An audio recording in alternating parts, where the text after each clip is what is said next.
Hello everyone, एमआईक्यू में आपका स्वागत है। मैं हूं ऋषभ द्विवेदी। आज है 7 जुलाई और 7 जुलाई से करंट अफेयर्स के जितने भी इंपॉर्टेंट क्वेश्चन बनेंगे सारे हम इस वीडियो में कवर करेंगे। तो चलिए देख लेते हैं आज के हमारे करंट अफेयर्स के वीडियो के टॉपिक्स।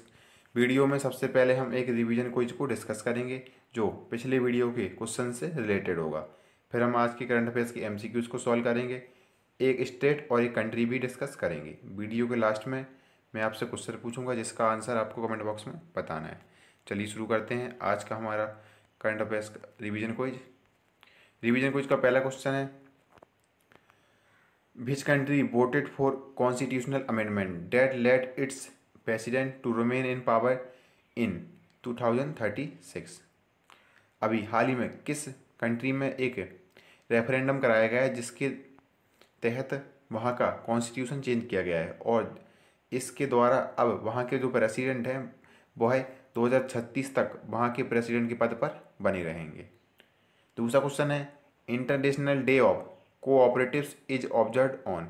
हाल ही में इंटरनेशनल डे ऑफ कोऑपरेटिव्स यानी अंतर्राष्ट्रीय सहकारिता दिवस कब मनाया गया था।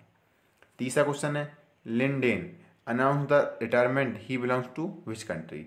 लिंडेन जो एक बैडमिंटन प्लेयर हैं उनने अभी हाल ही में अपना रिटायरमेंट की घोषणा की है, वह किस देश से बिलोंग करते हैं। चौथा क्वेश्चन है, which country president orders not to use his photographs in poll campaign. किस देश के प्रेसिडेंट ने यह आदेश दिया है कि चुनाव प्रचार में उनके फोटोग्राफ्स का यूज नहीं किया जाए। पांचवा क्वेश्चन है, which state has launched Balram scheme to provide credit to landless farmers. किस राज्य ने बलराम स्कीम शुरू की है जो किसानों के पास कोई भूमि नहीं है और उनको ऋण प्रोवाइड करने के लिए बलराम स्कीम शुरू की है। चलते हैं रिवीजन क्विज के आंसर देख लेते हैं। तो रसिया ने अपने हाल ही में अपना कॉन्स्टिट्यूशन चेंज किया है और वहाँ पर एक रेफरेंडम कराया है जिसके तहत रसिया के जो प्रेसिडेंट व्लादिमीर पुतिन अब वह 2036 तक रसिया के प्रेसिडेंट के पद पर बने रहेंगे। वर्तमान में उनका कार्यकाल 2024 में समाप्त हो रहा था, पर अब इस रेफरेंडम के तहत वह 2036 तक रसिया के प्रेसिडेंट के रूप में बने रहेंगे।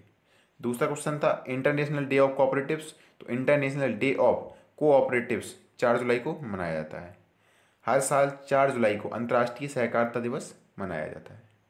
तीसरा क्वेश्चन था, लिंडेन रिटायरमेंट हुए। लिंडेन चाइना से बिलोंग करते हैं। लिंडेन 2 बार के ओलंपिक चैंपियन है और एक बैडमिंटन प्लेयर है। हाल ही में इनने अपने रिटायरमेंट की घोषणा कर दी है और लिंडेन को ही सुपर डैन के नाम से भी जाना जाता था।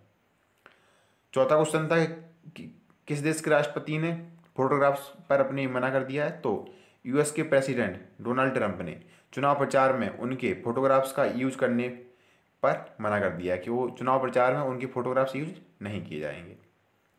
पांचवा क्वेश्चन था कि बलराम स्कीम किसने लॉन्च की है। तो बलराम स्कीम उड़ीसा सरकार ने अपने यहाँ के लैंडलेस फार्मर्स यानी जो भूमिहीन किसान हैं उनको ऋण प्रोवाइड करने के लिए बलराम स्कीम की शुरुआत की है। उड़ीसा ने बलराम स्कीम की शुरुआत की है। चलते हैं आज के करंट अफेयर्स के एमसीक्यू सॉल्व कर लेते हैं। पहला क्वेश्चन है कि overdraft saving the Indian saver पुस्तक किसने लिखी है। तो आरबीआई के पूर्व गवर्नर उर्जित आर पटेल ने overdraft saving the Indian saver पुस्तक लिखी है। इस क्वेश्चन का ऑप्शन ए सही है। ये है आरबीआई के पूर्व गवर्नर उर्जित आर पटेल और इन्हीं के द्वारा यह पुस्तक सेविंग द इंडियन सेवर पुस्तक लिखी गई है जो इस महीने के अंत में रिलीज की जाएगी। पुस्तक गैर निष्पादित परिसंपत्तियों के मुद्दों पर केंद्रित है। बात आरबीआई की है तो आरबीआई का मुख्यालय है मुंबई में। आरबीआई की स्थापना 1 अप्रैल 1935 को की गई थी। आरबीआई के वर्तमान में गवर्नर शक्तिकांत दास और शक्तिकांत दास आरबीआई के 25वें नंबर के गवर्नर हैं। अगला क्वेश्चन है, क्रिकेट साउथ अफ्रीका वार्षिक पुरस्कार में mains cricketer of the year का अवार्ड किसे मिला है। तो अभी cricket south Africa annual awards की घोषणा की गई है। इसमें mains cricketer of the year का अवार्ड मिला है क्विंटन डी कॉक को। क्विंटन डी कॉक को क्रिकेट साउथ अफ्रीका वार्षिक पुरस्कार में mains cricketer of the year का अवार्ड मिला है। इस क्वेश्चन का ऑप्शन ए सही है। ये हैं क्विंटन डी कॉक और यह साउथ अफ्रीका के प्लेयर हैं और इन्हीं को men's cricketer of the year का पुरस्कार मिला है। Women's cricketer of the year के रूप में लोरा बॉलवाडर्ट को चुना गया है। अगला क्वेश्चन है, हाल ही में धर्मचक्र दिवस कब मनाया गया। तो अभी 4 जुलाई को धर्मचक्र दिवस मनाया गया। इस क्वेश्चन का ऑप्शन बी सही है। धर्मचक्र दिवस को 4 जुलाई को हर साल मनाया जाता है। धर्मचक्र दिवस बौद्ध भगवान के याद में मनाया जाता है। यह दिवस बौद्ध के प्रथम उपदेश की याद में मनाया जाता है। इस दिवस को अंतर्राष्ट्रीय बौद्ध परिसंघ यानी IBC के द्वारा मनाया जाता है, जो उन्होंने अपने पहले 5 तपस्वी शिष्यों को हिरण में उद्यान दिया था। वर्तमान समय यह जगह उत्तर प्रदेश के वाराणसी के पास सारनाथ UP के समीप स्थित है। इस दिन को गुरु पूर्णिमा के रूप में बौद्धों के साथ साथ हिंदू भी मनाते हैं। अगला क्वेश्चन है, हाल ही में फ्रांस के प्रधानमंत्री के रूप में किसे चुना गया है? तो अभी जीन कॉस्टेक्स को फ्रांस के प्रधानमंत्री के रूप में चुना गया है। इस क्वेश्चन का ऑप्शन ए सही। ए है जीन कॉस्टेक्स और इन्हीं को फ्रांस के प्रधानमंत्री के रूप में नियुक्त किया गया है। नए फ्रेंच PM के रूप में जीन कॉस्टेक्स की नियुक्ति फ्रांसीसी राष्ट्रपति इमैनुअल मैक्रोन द्वारा की गई है। अभी हाल ही में फ्रांस के जो प्रधानमंत्री थे एडवर्ड फिलिप, उन्होंने अब रिजाइन दे दिया था, इस्तीफा दे दिया था। अब इन्हीं को नए प्रधानमंत्री के रूप में चुना गया है। अगला क्वेश्चन है, कोल इंडिया लिमिटेड ने 5000 मेगावाट बिजली विकसित करने के लिए किसके साथ समझौता किया है? तो कोल इंडिया लिमिटेड ने 5000 मेगावाट बिजली विकसित करने के लिए NLC के साथ समझौता किया है। इस क्वेश्चन का ऑप्शन ए सही है। कोल इंडिया लिमिटेड के द्वारा 5000 मेगावाट की बिजली विकसित करने के लिए जो सौर और थर्मल पावर के द्वारा की जाएगी, उसके लिए NLC इंडिया लिमिटेड के द्वारा समझौता किया है। इस संयुक्त उद्यम में दोनों कंपनियों का 50-50% की हिस्सेदारी होगी। अगला क्वेश्चन है, CBSE ने शिक्षकों और छात्रों के प्रशिक्षण के लिए किसके साथ साझेदारी की है? तो अभी CBSE ने शिक्षकों और छात्रों के प्रशिक्षण के लिए फेसबुक के साथ साझेदारी की है। इस क्वेश्चन का ऑप्शन बी सही है। CBSE के द्वारा फेसबुक के साथ साझेदारी की गई है, जिसके तहत यह कार्यक्रम डिजिटल सुरक्षा और ऑनलाइन कल्याण पर संवर्धित वास्तविकता और छात्र प्रशिक्षण पर शिक्षक प्रशिक्षण को कवर करेगा। बात फेसबुक की है तो फेसबुक का हेडक्वार्टर कैलिफोर्निया में और फेसबुक के प्रेजेंट टाइम पे CEO है मार्क जुकरबर्ग। अगला क्वेश्चन है, किस राज्य या यूनियन टेरिटरी ने पौधे लगाओ पर्यावरण बचाओ अभियान शुरू किया है? तो अभी दिल्ली ने पौधे लगाओ पर्यावरण बचाओ अभियान शुरू किया है। इस क्वेश्चन का ऑप्शन ए सही है। दिल्ली सरकार के द्वारा यह पौधे लगाओ पर्यावरण बचाओ अभियान शुरू किया गया है। अब यह अभियान 26 जुलाई 2020 तक आयोजित किया जाएगा। राष्ट्रीय राजधानी में हरित आवरण बढ़ाकर वायु प्रदूषण को कम करने के उद्देश्य से इस अभियान को शुरू किया गया है। बात दिल्ली की है तो दिल्ली एक यूनियन टेरिटरी है और यहाँ पर लेफ्टिनेंट गवर्नर नियुक्त किए जाते हैं। यहाँ के लेफ्टिनेंट गवर्नर है अनिल बैजल और दिल्ली के प्रेजेंट टाइम पे CM है अरविंद केजरीवाल। दिल्ली में ही हाल ही में प्लाज्मा बैंक भी खोला गया था। अगला क्वेश्चन है, बरम 2020 में शीर्ष 3 में आने वाले पहले भारतीय कौन बने हैं? तो बरम 2020 यह एक साइकिल रेस होती है और इसमें शीर्ष 3 में आने वाले पहले भारतीय बने हैं lieutenant colonel Bharat Pannu. Lieutenant colonel Bharat Pannu इस साइकिल रेस में शीर्ष 3 में आने वाले पहले भारतीय बन गए हैं। इस क्वेश्चन का ऑप्शन ए सही है। ए है लेफ्टिनेंट कर्नल भरत पन्नू और यह इस बार के एडिशन में लीडर बोर्ड में इन्होंने अपना तीसरा स्थान हासिल किया है। अगला क्वेश्चन है, द डायना अवार्ड 2020 से किसे सम्मानित किया गया है? तो अभी प्रिया ठकराल को द डायना अवार्ड 2020 से सम्मानित किया गया है। इस क्वेश्चन का ऑप्शन बी सही है। ए है प्रिया ठकराल और इन्हीं को द डायना अवार्ड 2020 से सम्मानित किया गया है। नई दिल्ली के ब्रिटिश स्कूल की 13 वर्षीय छात्रा प्रिया ठकराल को उनके रिसाइकलर ऐप के लिए 2020 डायना पुरस्कार मिला है। यह दिल्ली के रैग पिकर्स की मदद करने के लिए उपयोगकर्ताओं को बेस्ट हैंडलर से जोड़ने के लिए इस ऐप को विकसित किया गया है। रैग पिकर्स वो व्यक्ति होते हैं या छोटे छोटे बच्चे होते हैं जो सड़कों से कूड़ा बीनते हैं और उन्हें बेचकर अपने लिए 2 वक्त का खाना मुहैया करते हैं और उन्हीं के लिए इन्होंने प्रिया ठकराल ने बहुत अच्छे काम किए, जिस वजह से उन्हें इस द डायना अवार्ड 2020 सम्मानित किया गया है। अगला क्वेश्चन है, हाल ही में किस राज्य यूटी ने ई-लर्निंग पोर्टल शुरू किया है? तो अभी दिल्ली ने एक ई-लर्निंग पोर्टल जिसका नाम है लीड LEAD लीड शुरू किया है। इस क्वेश्चन का ऑप्शन बी सही है। दिल्ली सरकार के द्वारा यह ई-लर्निंग पोर्टल लीड लॉन्च किया गया है। दिल्ली के CM अरविंद केजरीवाल ने इस लीड पोर्टल को लॉन्च किया है।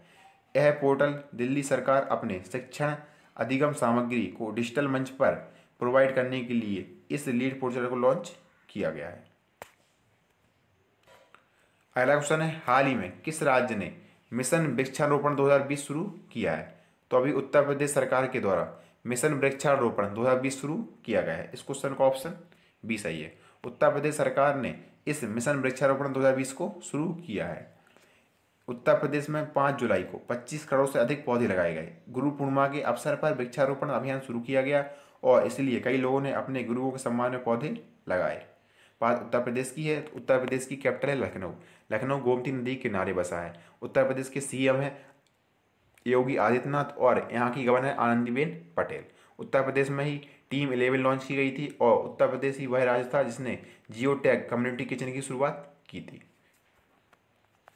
अगला क्वेश्चन है, हाल ही में किसने भारत का पहला social media app elements launch किया है? तो अभी भारत का पहला सोशल मीडिया ऐप भारत के उपराष्ट्रपति एम वेंकैया नायडू के द्वारा लॉन्च किया गया है। इस क्वेश्चन का ऑप्शन ए सही है। भारत के उपराष्ट्रपति एम वेंकैया नायडू ने भारत का पहला social media app elements launch किया गया है। आज हम स्टेट में असम को डिस्कस करेंगे। ए मैप में असम। असम नॉर्थ ईस्ट की एक स्टेट है और असम का बॉर्डर नॉर्थ ईस्ट के सभी स्टेट के साथ शेयर होता है। असम का बॉर्डर अरुणाचल प्रदेश, नागालैंड, मणिपुर, मिजोरम, त्रिपुरा, मेघालय और पश्चिम बंगाल के साथ भी शेयर होता है और असम का बॉर्डर कंट्री में भूटान के साथ शेयर होता है। असम की कैपिटल है दिसपुर और असम के सीएम सर्बानंद सोनोवाल, यहाँ के गवर्नर जगदीश मुखी।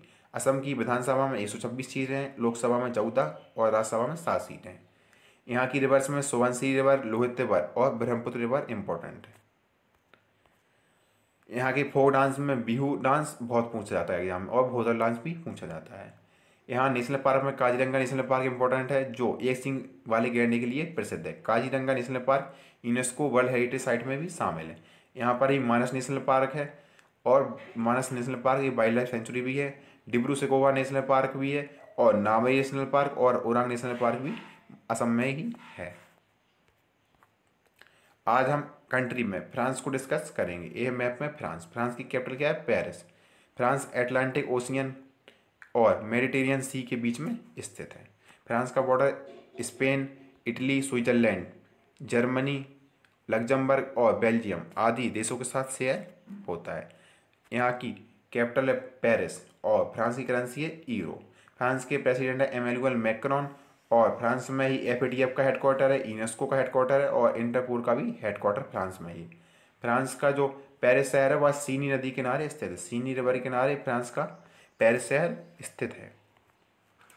पिछले वीडियो क्वेश्चन का आंसर है, हाल ही में सरोज खान का निधन हो गया, वे कौन थी? तो सरोज खान एक प्रतिष्ठित कोरियोग्राफर थी। इस क्वेश्चन का ऑप्शन सी सही था और हाल ही में हार्ट अटैक के कारण इनका निधन हो गया था। आज के लिए आपका क्वेश्चन है, हाल ही में कौन सा देश विदेशी मुद्रा भंडार वाला 5वां देश बन गया है? तो इस क्वेश्चन का आंसर आपको कमेंट बॉक्स में बताना है। इसी के साथ आज का हमारा करंट अफेयर्स का वीडियो कंप्लीट होता है। आपको ये वीडियो कैसा लगा कमेंट बॉक्स में जरूर बताएं। अगर ये वीडियो आपको अच्छा लगा है तो हमारे चैनल को लाइक शेयर सब्सक्राइब करना ना भूलें। Thanks for watching.